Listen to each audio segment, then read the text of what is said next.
Bonjour à tous et bon réveil. Nous nous retrouvons aujourd'hui autour du sujet à qui profite le crime en Afrique. Alors, le sujet pose d'ores et déjà le lieu, le contexte géographique. Il nous reste à nous poser la question du qui, du comment et du pourquoi. En vérité, cette question, ce sujet m'a été inspiré de ce livre, L'aide fatale d'Ambisa Moyo. Donc, nous allons parler ici de l'aide au développement. Hein, c'est le crime que nous allons quelque part exposer dans notre analyse aujourd'hui. Alors, contrairement à ce que nous avons l'habitude de faire dans ce village, c'est-à-dire une lecture, une revue, nous allons plutôt faire aujourd'hui une revue croisée. Je vous explique. Donc, euh, après ma lecture en fait de L'aide fatale, on va dire que je me suis posé un certain nombre de questions auxquelles j'ai voulu répondre en lisant d'autres livres que je vous présente très très rapidement ici et dont on va rapidement parler, d'accord? Parce que j'estimais, à mon sens, que certaines notions étaient soit absolument absentes du livre, soit pas assez approfondies. Donc aujourd'hui, on ne va pas véritablement s'attarder sur la vie des auteurs, etc. Comme j'ai l'habitude de dire, ici, on va vraiment essayer de s'attacher autour du sujet, de répondre à la question qu'on s'est posée, même si, a priori, elle peut avoir l'air assez triviale. Avant de développer plus, il faut quand même que je me présente. Donc, pour ceux qui ne me connaissent pas, je suis la Kabassa, je suis blogueuse. J'écris des articles sur l'Afrique, sur son histoire, sa mémoire. Je fais des revues vidéo de livres comme celle-ci. Du coup, si tu aimes beaucoup ce projet, si tu souhaites le soutenir, n'hésite pas à liker cette vidéo, à la partager, à commenter, à taguer les personnes qui éventuellement seraient intéressées par ce type de contenu. Si tu as des questions au fil de ce live, n'hésite pas à les mettre en commentaire, même si tu le vois en replay. Ok, j'y répondrai à tout moment. Bah écoute, tu peux aussi retrouver tout ce dont je te parle sur mon site internet www.lacabassa.com. Et oui, exactement comme mon nom de blogueuse. Bah écoute, j'ai envie de te dire, c'est parti, ok? Commençons d'abord rapidement par l'analyse de la première de couverture de ce livre, d'accord? On va ici analyser le titre et le sous-titre qui se trouvent là. Pour ceux qui ne connaissent pas Dambisa Moyo, très rapidement, c'est une économiste d'origine zambienne. Je pense que c'est suffisant. Euh, donc, L'aide fatale, en fait, c'est un livre qui a été traduit de l'anglais Dead Aid. Donc, traduit littéralement, le titre signifie l'aide qui tue. Alors, tout de suite, ça attire notre curiosité. Pourquoi? Parce que quand tu aides une personne, tu es censé le laisser dans un état meilleur que l'état dans celui dans lequel il était avant que tu l'aides. Soit, au pire des cas, ton aide est absolument inutile, elle le laisse dans l'état dans lequel il était déjà. Mais si ton aide le met dans une position pire que la position dans laquelle il était avant que tu l'aides, on se pose quand même des questions sur la nature de ton amour. Tout de suite déjà, le titre nous interpelle. Ensuite, vous avez ici le sous-titre qui est les ravages d'une aide inutile et de nouvelles solutions pour l'Afrique. Donc, on comprend ici que le livre il va être principalement divisé en deux parties. Une première partie qui expose les conséquences, honnêtement, désastreuses. Et vous voyez aussi ce paradoxe de l'aide au développement en Afrique. C'est-à-dire que derrière le masque de l'aide se trouve en vérité une arme qui détruit l'Afrique et les Africains. Ça va être la première partie. La deuxième partie du livre va être bien sûr les solutions, l'alternative que propose Dambisa Moyo par rapport à ce qui est fait aujourd'hui. Alors, je pense que avant de commencer, il faut se demander ce que c'est que l'aide au développement. L'aide au développement, contrairement à ce que beaucoup pensent, parce qu'entendant le mot aide, on se dit que c'est gratuit, c'est en fait un ensemble de dons et de près. Donc, d'accord? Sachant que les dons sont vraiment très, très minoritaires dans les montants. C'est un ensemble de dons et de prêts qui sont à destination des pays en voie de développement et qui sont accordés par donc, les pays membres du comité d'aide au développement, qui sont en vérité les pays occidentaux. D'accord? Que ce soit en Europe, en Asie, en Amérique latine ou en Amérique du Nord. Alors pour moi, il y a deux choses euh, assez paradoxales qui sont exposées dans ce livre. C'est-à-dire que je tiens d'abord à dire que ce livre est écrit en 2009, d'accord? Et il retrace un petit peu l'itinéraire et l'historique euh, de l'aide au développement depuis sa création en vérité dans les années 60. Et retenez bien ces dates parce que les années 60 sont les années dits d'indépendance. D'accord? Je dis bien dit d'indépendance parce que nous attendons toujours cette indépendance. Donc, ce sont les années dites d'indépendance. Donc, c'est à ce moment-là que est créée, est mise en place cette aide-là qui est en réalité calquée d'une certaine manière sur le plan Marshall étant l'aide au développement qui a été fournie aux États-Unis, aux pays du coup alliés après du coup la deuxième guerre mondiale, d'accord, pour les aider à reconstruire leur économie, d'accord. C'est un petit peu ce modèle-là qui est calqué, mais simplement à l'échelle de l'Afrique. Ce livre, il reste extrêmement actuel parce que aujourd'hui, l'aide au développement fait partie des budgets de nos États en Afrique. D'accord? Donc, ce qu'elle nous dit, c'est que plus de 1000 milliards de dollars ont été injectés, d'accord, dans nos économies lors des 50 dernières années. Plus de 1000 milliards de dollars. Sauf que ces milliards de dollars qui ont été injectés dans nos gouvernements, dans nos États aujourd'hui, encore aujourd'hui, on les cherche avec la torche, hein, pour utiliser une expression camerounaise. On ne les voit pas de façon très concrète dans le développement local de nos États. Ça, c'est une chose. On est en droit, je pense, de se poser la question ici, mais où se trouve cet argent? D'accord? Ça, c'est une chose. La deuxième chose, c'est que Dambisa nous dit que au moment où l'aide au développement était à son maximum, c'est-à-dire dans les années 90, le taux de pauvreté était aussi à son maximum. C'est-à-dire qu'on est passé d'un taux de pauvreté qui était à l'origine à 11% à un taux de pauvreté qui était à 66%. Donc, c'est quand même incroyable, vous voyez, parce que l'aide au développement, pour moi, ça fait partie des grands paradoxes, des grandes absurdités de l'Afrique. C'est-à-dire qu'on se retrouve avec quelque chose qui est censé nous aider à éradiquer la pauvreté, mais on se retrouve dans un système qui finalement engraisse absolument la pauvreté. Donc, moi, je me dis que c'est un système qui ne fonctionne pas, et ça ne date pas d'aujourd'hui. Il n'a jamais fonctionné ce système. Pourquoi est-ce que ce système ne fonctionne pas? Pour plusieurs raisons. D'abord parce que les pays qui jouissent de l'aide au développement n'ont pas la liberté d'investir cet argent dans des domaines qui sont véritablement de leur propre choix.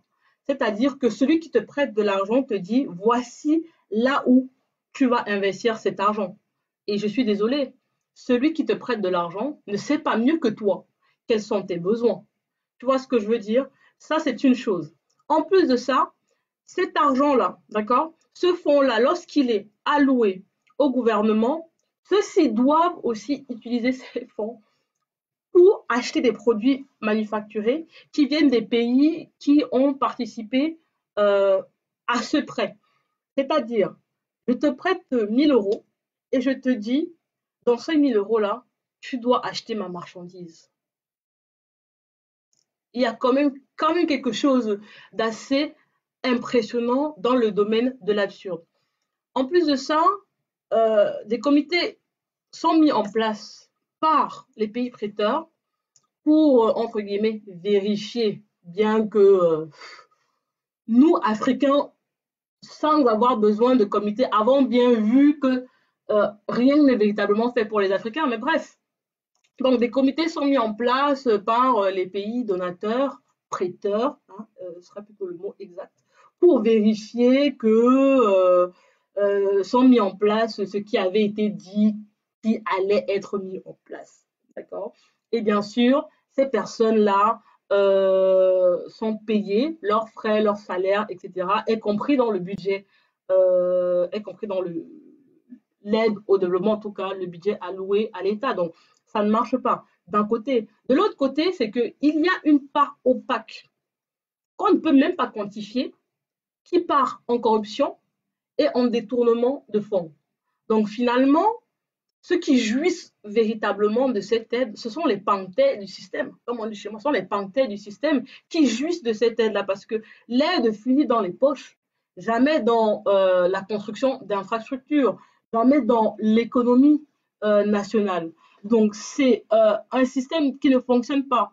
En plus de ça, c'est un système qui fragilise d'autant plus l'Afrique, parce que ce qui se passe, c'est que quand il y a une crise économique, comme ça a déjà été le cas en Europe, qu'est-ce qui se passe pour les prêts? Les taux d'intérêt montent, vous voyez? Donc finalement, c'est arrivé que, et ça peut arriver, bien sûr, que les États se trouvent dans la difficulté de rembourser ces prêts-là, ok, avec des taux d'intérêt qui sont du jour au lendemain assez exorbitants. Et quand ils ne peuvent plus rembourser les prêts, qu'est-ce qu'ils doivent faire? On leur dit, ne vous inquiétez pas, nous allons restructurer votre prêt. C'est-à-dire que quand tu ne peux pas rembourser, simplement, on te dit que, bah, écoute, tu dois laisser la gestion de telle entreprise nationale à tel État occidental, à telle entreprise occidentale. Tu donnes donc la gestion de ton entreprise pendant une durée de, je ne sais pas, moi, 10 ans, 20 ans, 30 ans, à tel pays occidental. Vous voyez, c'est comme ça que cette dette-là est restructurée. Et une fois que la gestion est honnêtement donnée à titre gracieux à des entreprises, bah, simplement, elles utilisent les fonds de cette entreprise pour se rembourser, quoi. Ce n'est pas du tout une gestion qui va profiter à l'homme de la rue, hein, pour parler assez vulgairement. Donc, on se retrouve dans un système qui a prouvé qu'il ne fonctionne pas, d'accord? C'est un système qui s'est éprouvé. Il a prouvé qu'il ne fonctionne pas, mais il fonctionne quand même depuis 60 ans. Pourquoi? À qui est-ce que ce système profite véritablement? Puisqu'il ne profite sûrement pas aux Africains, à qui il est censé profiter? Vous voyez? Moi, il y a un truc d'abord qui est incroyable avec l'aide au développement. J'habite à Paris, d'accord? À chaque fois que je sors de chez moi, je vois des mendiants dans la rue. Tous ceux qui prennent les transports en commun pourront vous dire la même chose. Malheureusement, en Afrique, avec la propagande des médias, on a l'impression qu'en Europe, la pauvreté n'existe pas. La pauvreté existe dans ce pays et je peux vous dire que c'est à cause de ça que les gilets jaunes sont dehors aujourd'hui quand vous entendez la crise des gilets jaunes en France. Donc, il y a une véritable crise. OK?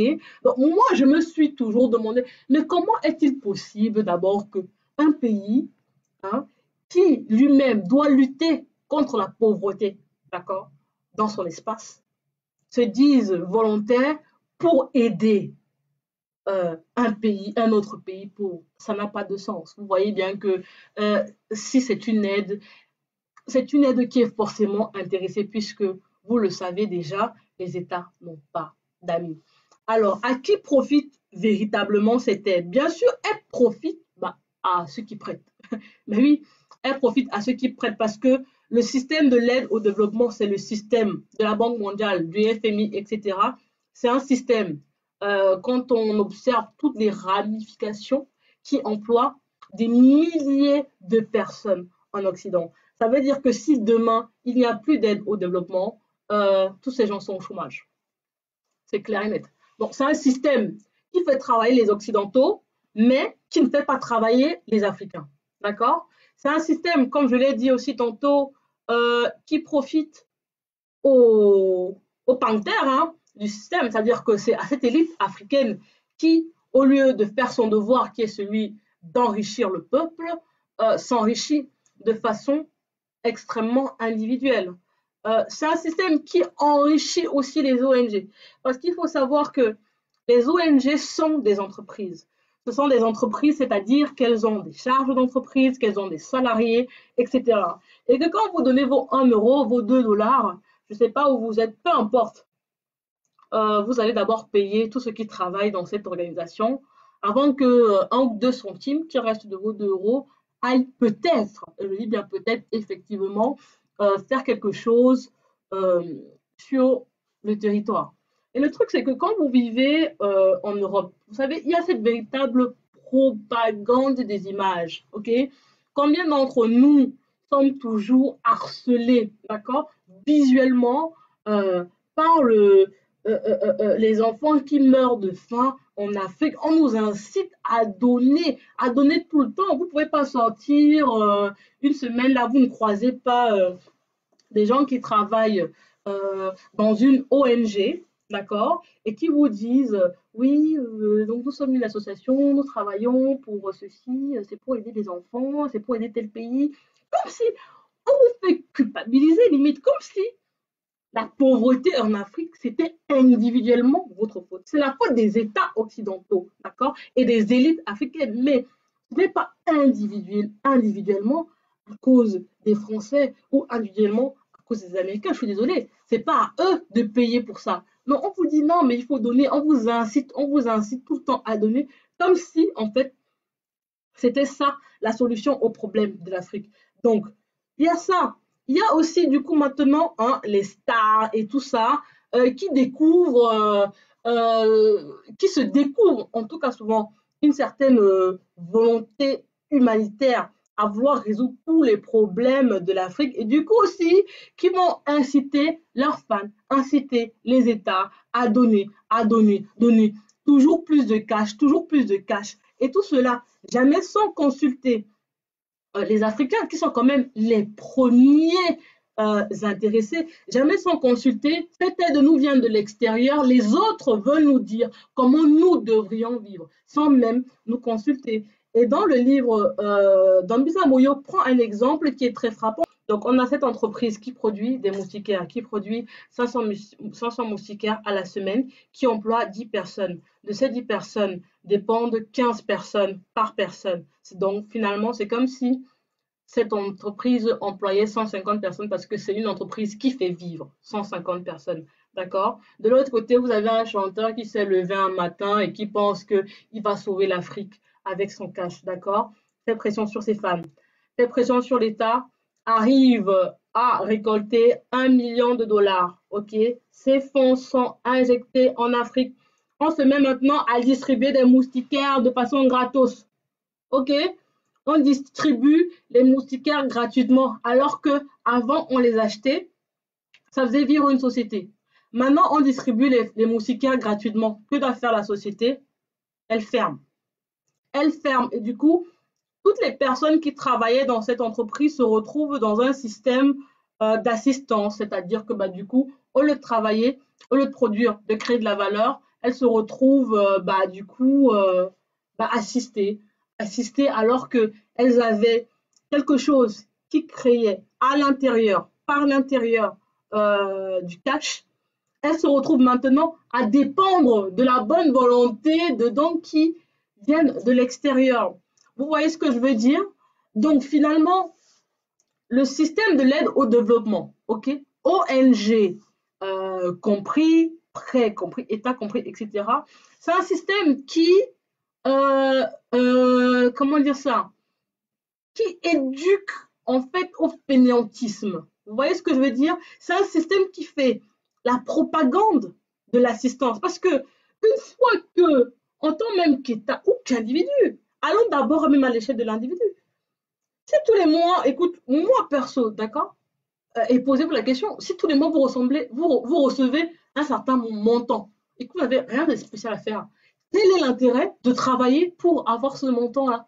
Il n'y a absolument aucun intérêt. Si vous devez avoir, si un État doit juste tous les mois ne rien faire pour recevoir des fonds, il va continuer à ne rien faire pour recevoir ces fonds. Donc, ce n'est pas juste un système inutile, c'est un système qui a des conséquences drastiques. Vous voyez ce que je veux dire?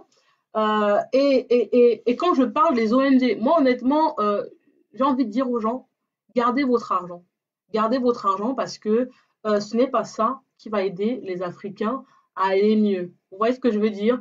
Nous, Africains de la diaspora, nous aidons plus les Africains avec tous nos Western Union, nos MoneyGram, etc. D'accord? Avec notre argent qui va directement aux gens que l'aide au développement qui prête de façon quand même assez monstrueuse en termes de cash l'argent aux États pour que ces États-là développent leur économie. Vous voyez ce que je veux dire?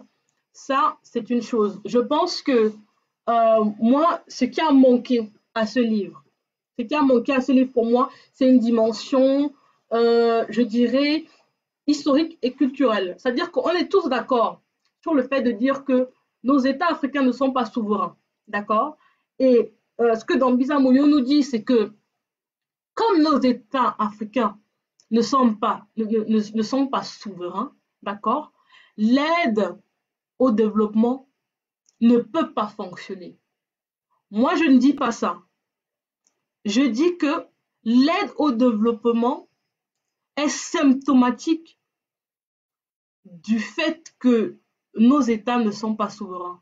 Ça veut dire que l'existence même de l'aide au développement est la conséquence d'une absence de souveraineté de nos États.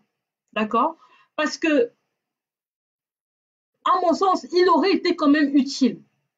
Il aurait été utile de souligner que l'aide au développement, elle se déploie dans les années 60. Dans les années 60, ok, je vous renvoie à la revue que j'ai fait des damnés de la terre de Frantz Fanon. Dans les années 60, donc c'est la période de 10 des indépendances. C'est une période où les indépendances, honnêtement, ont été données surtout dans la zone franc.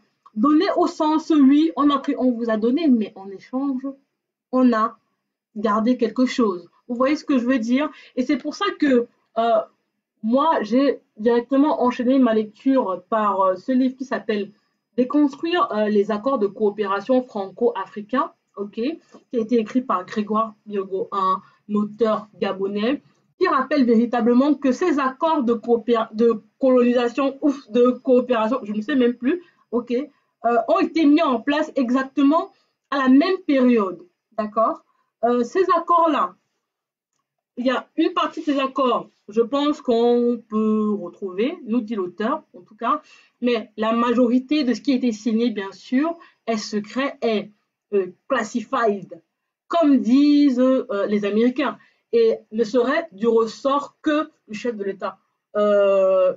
Je crie au scandale parce que ces accords de coopération me concernent directement, concernent chaque Africain directement, et je pense que ces accords devraient être absolument transparents, absolument disponibles pour que chaque Africain puisse véritablement voir et comprendre ce dans quoi il est embarqué individuellement et collectivement. Or, une partie de ces accords qui reposent sur des aspects absolument stratégiques de nos États, l'aspect militaire, l'aspect économique, l'aspect éducatif, sont aujourd'hui encore classified. Mais en tout cas, ces accords-là,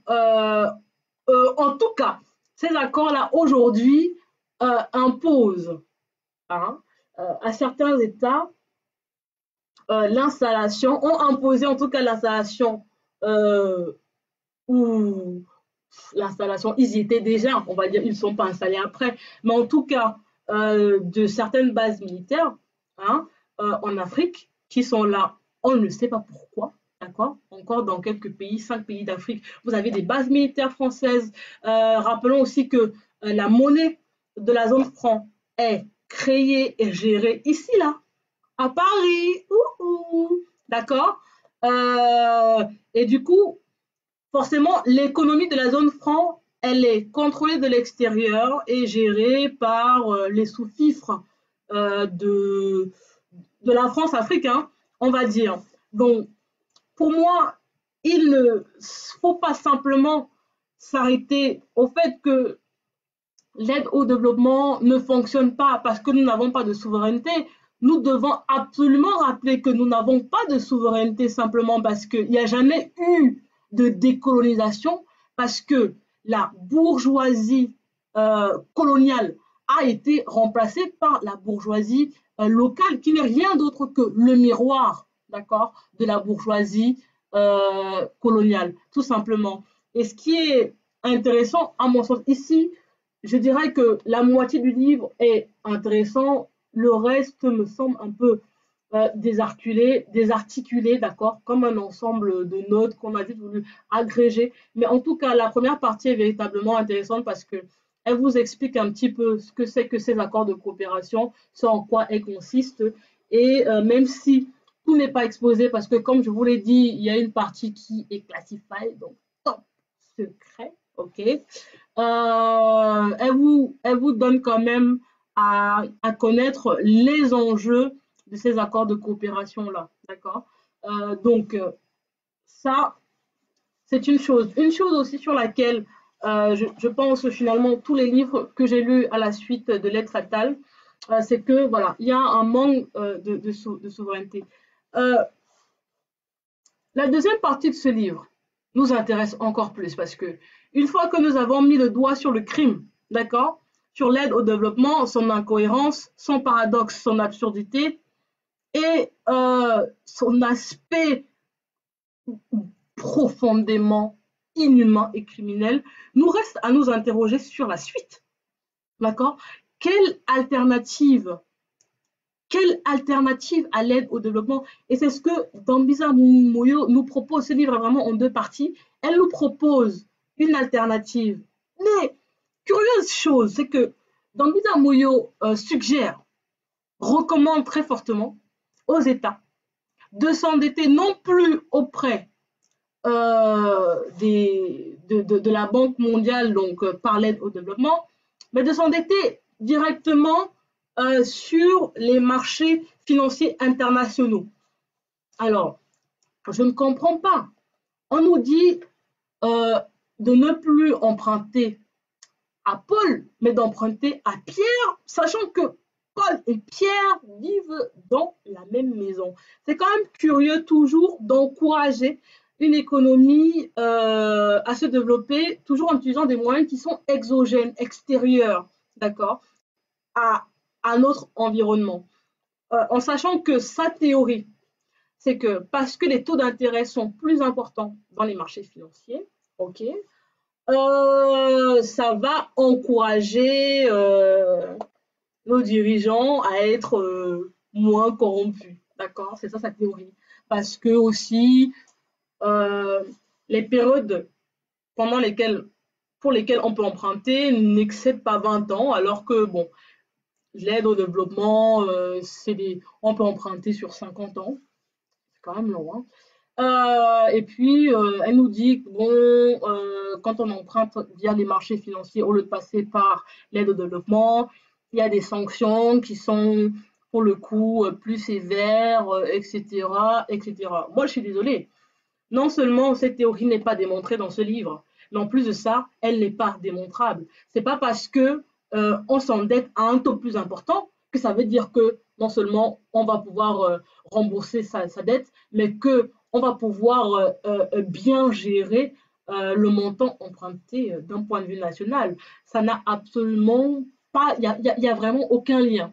Mais bon, je ne suis pas économiste, hein, on va dire que je ne m'y connais pas, mais je pense quand même que je peux faire prévaloir mon bon sens. Ça, c'est une chose. Une autre chose que Dambisa nous propose aussi, c'est le développement du microcrédit, c'est-à-dire l'accès à la classe la plus pauvre au crédit. Moi, je pense d'abord que s'endetter n'est pas une façon de s'enrichir et il faut que les banquiers arrêtent de nous vendre leur business comme ça, quoi.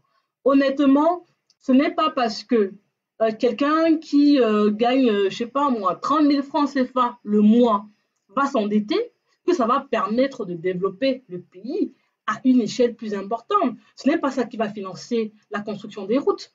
Ce n'est pas ça qui va financer la construction d'usines hydrauliques ou électriques ou de raffineries. Absolument pas. Donc moi, encore une fois de plus, je ne vois pas comment est-ce que le microcrédit, à l'échelle d'un pays ou à l'échelle d'un continent, peut favoriser une véritable dynamique de croissance. Je ne vois pas comment, mais une fois de plus, je ne suis pas économiste, peut-être que je ne m'y connais pas. Toujours est-il, c'est que à l'issue de ma lecture de ce livre, je me posais la question suivante.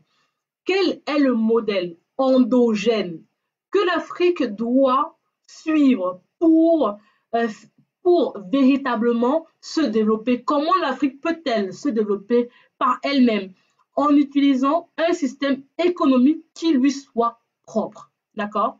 Parce que en lisant L'aide fatale, je ne l'ai pas retrouvé. C'est la raison pour laquelle j'ai continué de lire. Et notamment, j'ai lu ces deux livres-là que je vais vous présenter tout de suite. D'accord? J'ai d'abord lu euh, Les fondements économiques et culturels d'un État fédéral d'Afrique de Tchèque-Anta Diop, que je ne présente pas, mais que je présenterai plus tard quand je ferai la revue, je pense, de Nations d'agriculture, un de ces quatre. D'accord? Donc, ce qui m'a absolument intéressé et je dirais même conforté dans ce livre, c'est qu'il présente pour moi deux choses qui sont comme s'il y avait deux doigts dans une main. Ce seraient les deux doigts de la main, c'est-à-dire l'aspect économique et l'aspect culturel. Pour moi, il n'y aura pas de boom économique en Afrique sans un boom culturel qui précède ce boom économique. D'accord? Et je pense que ce livre embrasse totalement cette idée. Parce que d'abord, on vous présente un État d'Afrique, on vous présente son économie, mais toujours attaché, on vous présente aussi son développement culturel. Ce qui est intéressant aussi dans ce livre, c'est que l'auteur présente l'origine et l'histoire, bien sûr, du monde noir. Comme je le dis, pour moi, il n'y a pas de livre qui veut en tout cas présenter un modèle en Afrique. Enfin, il n'y a pas, mais pour moi, je prends franchement pas trop au sérieux un livre qui ne prend pas en compte le contexte historique et le contexte culturel. D'abord, un rappel sur le fait que l'Afrique est le continent qui a vu naître la vie. L'Afrique est donc le continent qui a développé en premier cette vie, pendant que en Europe, et ce n'est pas spécialement la faute des Européens, c'est simplement, comme il le rappelle, c'est que la dernière glaciation qui a duré 100 000 ans, d'accord, a retardé simplement le développement de l'Europe. Mais pendant ce temps-là, il y avait déjà des civilisations développées en Afrique. Souvent, ce qu'on fait, c'est quoi? Quand on parle d'Afrique et quand on veut imaginer son essor, on parle de l'Afrique à partir des années 60.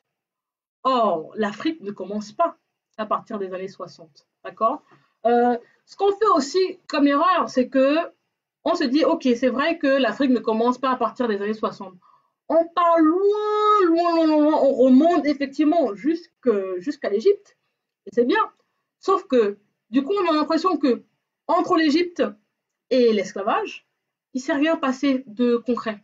Or, il n'y a pas eu que l'Égypte. Si on veut parler de la grandeur des civilisations en Afrique, on a aussi eu des empires, l'empire du Mali, l'empire du Ghana, l'empire Songhai, qui sont des empires qui avaient leur propre structure économique. Et c'est là où, pour moi, l'étude doit être accentuée.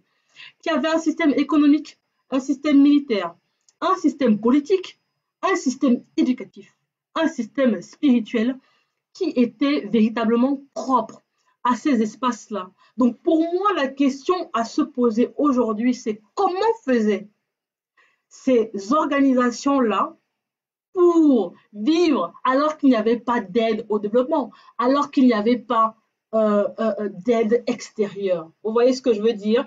C'est là où, et je pense que peut-être une de nos prochaines lectures sera aussi donc l'Afrique noire précoloniale du même auteur Tchèque-Anta Diop, pour essayer d'étudier un petit peu comment est-ce que ces sociétés étaient organisées, pour essayer d'adapter cette organisation-là qui est véritablement la nôtre à notre aujourd'hui. Je ne comprends pas que aujourd'hui on veuille, on continue finalement à calquer un système capitaliste occidental qui a déjà prouvé depuis le début qu'il ne fonctionne pas, puisqu'il ne fonctionne même pas dans les États dans lesquels il est né. Le système capitaliste, c'est un système qui s'appuie sur le fait que là, pour avoir du capital, de l'argent, il faut déjà en avoir.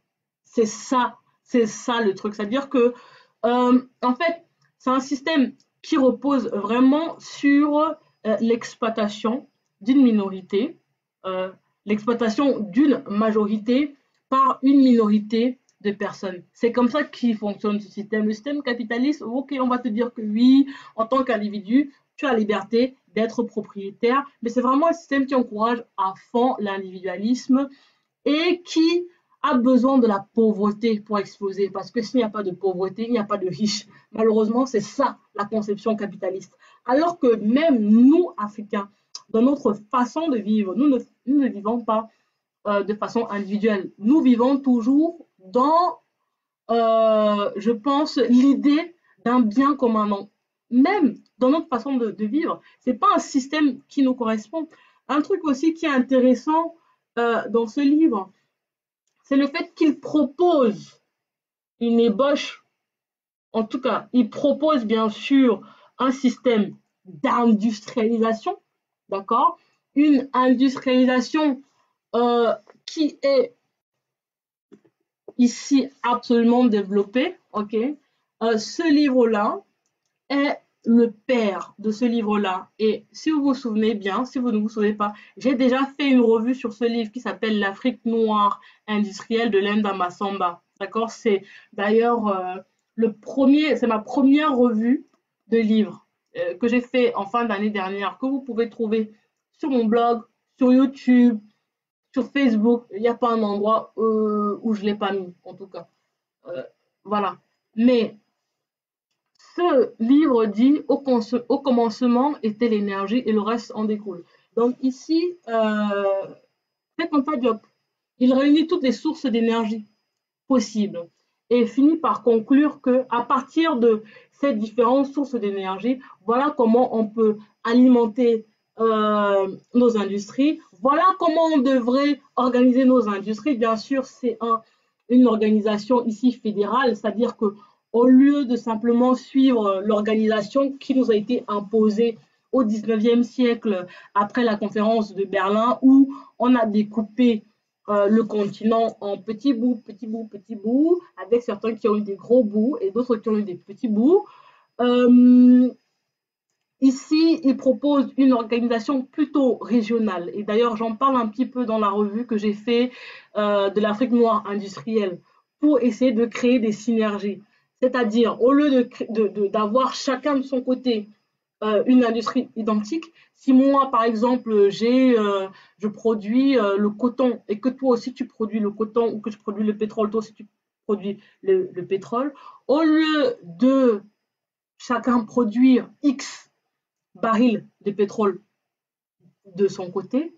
Vous voyez ce que je veux dire? Ensemble, on va produire 3x. Vous voyez ce que je veux dire? C'est-à-dire qu'ensemble, on va produire plus que si on produisait la même chose individuellement. Et en plus de ça, on va réduire le coût. Donc, c'est un livre qui m'a semblé vraiment important à lire. Mais toujours, je me posais la question. Je me posais la question de savoir quel système alternatif au capitalisme. Et je rappelle que ici, pour financer cette industrialisation, c'est Anta Diop, lui, bien sûr, il donne quelques points qu'il ne développe pas, mais quand même assez importants. Il préconise d'abord les fonds d'investissement africains, d'abord la vente de nos métaux précieux à leur juste valeur, or, argent, etc. La vente de nos ressources stratégiques excédentaires. Et ici, le mot excédentaire est vraiment à noter. C'est-à-dire qu'aujourd'hui, en Afrique, nous avons des matières premières que les autres utilisent. Et pas nous. Pas nous. D'accord? Donc, on veut bien les vendre, mais on veut bien les vendre parce qu'on en a trop. D'accord? Parce qu'on les a utilisés, qu'il en reste. Et voilà. Donc, c'est ce qu'il met en avant. C'est d'abord un système endogène et un système exogène, mais vraiment très minime et sur une période vraiment très limitée. C'est-à-dire que oui, on veut bien un petit peu faire appel aux marchés financiers internationaux à petite échelle, de façon vraiment secondaire et de façon passagère, d'accord. Pas, c'est pas une alternative comme c'est proposé dans le livre de Dambisa Moyo. Ainsi, mon interrogation permanente m'a conduit à lire ce livre, ok, qui s'appelle La théorie économique africaine de notre Mbombok Basson. Alors, comme pour l'aide fatale, on va ici faire une rapide revue de la première de couverture, titre et sous-titre. Ok. La théorie économique africaine. Ici, donc, on s'attend, en tout cas, à ce que l'auteur, si on s'arrête uniquement au titre que nous voyons, développe ici pour nous un concept qui permette, on va dire, l'allocation des ressources aux Africains selon leurs besoins et en prenant en considération uniquement une théorie africaine, un modèle africain, un système africain. On s'attend à ça quand on voit le titre. Et en sous-titre, nous avons l'alternative à la crise du capitalisme mondial. Alors ici, forcément, j'en parlais déjà, on aura en véritable point d'opposition le système capitaliste versus le système africain.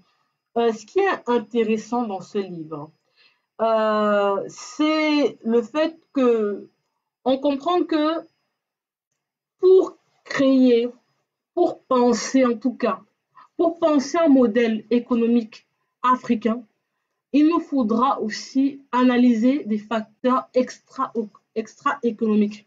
Je m'explique. C'est-à-dire, il nous faudra penser, intégrer en tout cas à notre pensée économique, l'aspect historique. Je le dis de façon continuelle. L'aspect culturel, l'aspect religieux, l'aspect sociologique, l'aspect écologique. Il nous faudra intégrer tous ces aspects-là à la théorie économique africaine. Et je pense que c'est peut-être ça qui rend, il le dit aussi, complexe l'exercice, mais ce n'est pas parce que l'exercice est complexe qu'il n'est pas faisable, et ce n'est pas parce que l'exercice est complexe qu'il ne peut pas être expliqué de façon simplifiée. D'accord?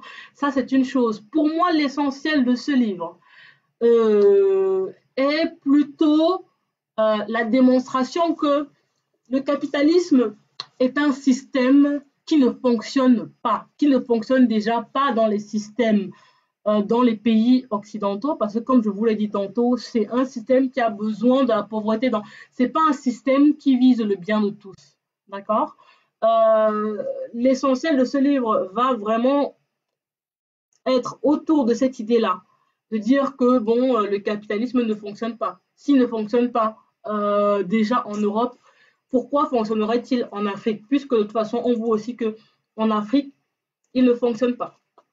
Ça, c'est une chose. Bien sûr, une fois qu'on a dit ça, on se demande, bah, du coup, qu'est-ce qui fonctionnerait en Afrique? Et bien sûr, je pense, comme Tchekonta Diop, il est d'accord sur le fait qu'il faudrait plutôt, il parle d'organisation clanique, mais et on pourrait, ça s'apparente en fait au fédéralisme. C'est le fait, bien sûr, pour des groupes locaux, bah, d'avoir une organisation propre. C'est ce qu'on appelle aussi la décentralisation. D'accord? Je pense que on est plus, on est plus ou moins, je pense, tous, tous. J'imagine un peu Bombok et et moi, tu vois, je me dis, on est tous d'accord sur ça. Bref. Par contre, je pense que ce qui pour moi encore manque à ce livre, c'est une véritable théorie économique africaine. Beaucoup pensent que ce livre est l'équivalent dans Nation Nègre et Culture, les versions économiques. Et je vous le dis tout de suite, ça ne l'est absolument pas. Ça ne l'est absolument pas. Ça reste intéressant pour les aspects que j'ai déjà cités. C'est un livre qui essentiellement essaye de définir la notion de valeur. C'est-à-dire que là où dans un système capitaliste, on veut absolument que la valeur soit liée à un facteur de coût, de temps de travail, etc. C'est-à-dire que, voilà, on va dire que la valeur de ce livre, on va essayer de l'estimer par rapport peut-être au temps que l'auteur a passé à l'écrire, peut-être au coût du papier, etc. Voilà. Là où on a un système capitaliste qui veut penser la valeur comme ça, pour lui, si on avait un système africain, on penserait la valeur autrement. C'est-à-dire qu'on attacherait à la valeur la notion de maths. Vous voyez, la maths dans la mythologie égyptienne, c'est la déesse de l'équité, de la justice. Donc, on y attacherait une notion de justice universelle. La valeur aurait vocation d'être justice universelle. Finalement, on a une présentation qui se veut philosophique, anthropologique, sociologique de ce que serait s'il y avait une théorie africaine, la théorie africaine. Mais à proprement parler, ce livre ne présente pas la théorie économique africaine. On ne vous dit pas, voici ce que c'est la théorie économique africaine et voici comment on la démontre. Vous voyez ce que je veux dire? Donc pour moi, la théorie économique africaine, c'est un livre qui reste encore aujourd'hui, à mon sens, à écrire. À la fin de ce live, puisque nous y sommes, je garde l'interrogation qui m'a animée à lire quand même plusieurs livres au-delà de celui que j'ai lu en premier, qui est donc L'aide fatale, qui est celui de savoir quel est le modèle économique africain que l'Afrique doit déployer pour véritablement exploser économiquement parlant. Donc voilà, je vais essayer de voir s'il y a des questions, s'il y a eu des questions dans la première vidéo qui a été malheureusement coupée. Donc, je vais déjà lire les commentaires qui ont été écrits ici. Je vois de Baba qui dit « À mon avis, faut pas chercher loin. Nous sommes les premiers responsables de notre misère. Népotisme, tribalisme, manque d'empathie, corruption. J'ai vu des hôpitaux avec des fourrages faits par l'État, mais les administrateurs vendent de l'eau aux patients. C'est incroyable. » Donc Charte nous dit oui, j'ai déjà lu L'aide fatale. Est-ce qu'on a un autre commentaire? On devrait faire un live ensemble, Miss. Nous faisons aussi des lives sur l'histoire de l'Afrique sur Géry, chaque mercredi, vendredi, samedi. Il n'y a pas de souci. Écoute, contacte-moi en privé et c'est avec grand plaisir que je ferai un live avec toi, n'importe où d'ailleurs. Là, je vais simplement ici répondre à la remarque de Baba qui dit que nous sommes les premiers responsables de notre misère. Nous sommes les deuxièmes responsables de notre misère et je tiens à le souligner parce que, vous voyez, d'abord, on a souvent tendance à penser que il n'y a que ce que nous voyons et tu vois, en l'occurrence, là, tu parles d'administrateurs qui vendent de l'eau potable aux patients alors que cette eau devrait être gratuite. Il n'y a pas que, c'est-à-dire que quand on assiste à ce genre de scène, on se dit que finalement, il n'y a que les Africains qui sont responsables de cette situation. Pour moi, il n'y a pas que les Africains qui sont responsables de cette situation parce que il y a l'aide au développement. Cette aide-là, elle peut être acceptée par nos États, mais elle est fournie par les États occidentaux. Je vais prendre un exemple, surtout pour la zone franche. Je pense que tu viens de cette zone. Si aujourd'hui, tu vends pour 1000 euros, ok? Tu vends pour... Non, disons que tu as un marché et tu vends pour 1000 $. OK? Dans ces 1000 dollars là, si tu as un pays de la zone franc, ce qui se passe, c'est que ton dollar, avant d'arriver dans ton pays, que tu sois au Togo, en Côte d'Ivoire, au Cameroun, au Sénégal, au Mali, peu importe, ton franc, le dollar que tu as gagné, il ne vient pas directement en francs CFA dans ton compte. Il passe d'abord par la France, d'accord? Et sachant que le dollar est plus fort que le franc, bah déjà, ton chiffre d'affaires, entre guillemets, il diminue. Ça, c'est la première des choses.